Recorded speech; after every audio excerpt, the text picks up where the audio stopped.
আজ একটা অন্যরকম রেসিপি। এটা হচ্ছে অ্যারারুট। যারা শাড়ি পরেন তারা তো জানেন যে সুতি শাড়িগুলো পরার পর মার না দিলে কি অবস্থা হয়।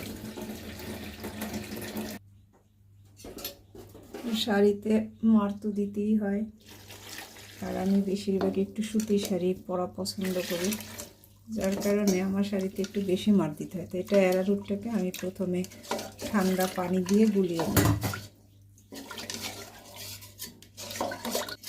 যে গুলিয়ে নিলাম, এবার গরম পানি দেব, তাহলে আমার মাছটা তৈরি হতে বেশি সময় লাগবে না। পুরাটা ঠান্ডা পানি দিলে তো অনেক সময় লাগবে, না নাড়লে আবার অ্যারারুট জমাট বেঁধে যায়।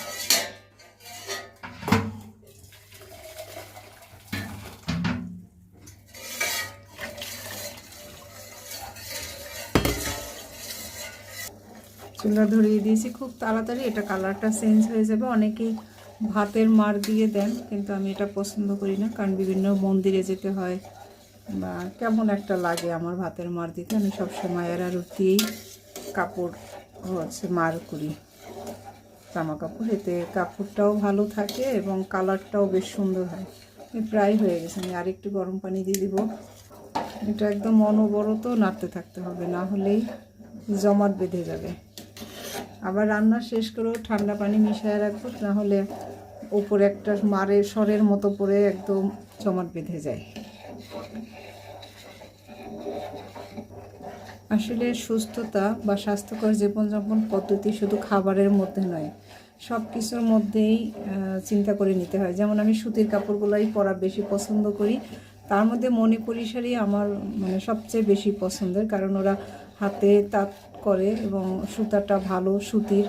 একটু কষ্ট মার দিতে হয়, তারপরেও আমার কাছে সুতির শাড়ি সবচেয়ে সেরা মনে হয়।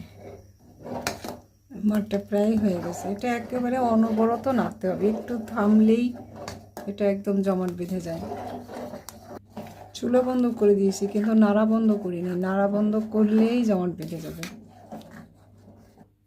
জাল করা শেষ, আমি আপনাদের সাথে পুরো প্রসেসটা আমি শেয়ার করতে চাই। তার থেকে গরম গরমই ঢেলে নিলাম, না হলে এটা হবে একদম জমাট বেঁধে যায়, তখন আর মাঠটা ভালো দেওয়া যায় না। এবং একটু ঠান্ডা পানি ঢেলে দিলাম। জানি না এভাবে কেউ দেন কিনা, বা এর থেকে ভালো কিছু হলে পদ্ধতি থাকলে আমার সাথে শেয়ার করতে পারেন, আমার উপকার হবে। আমি একটু শেয়ার করলাম আপনাদের সাথে যে আমি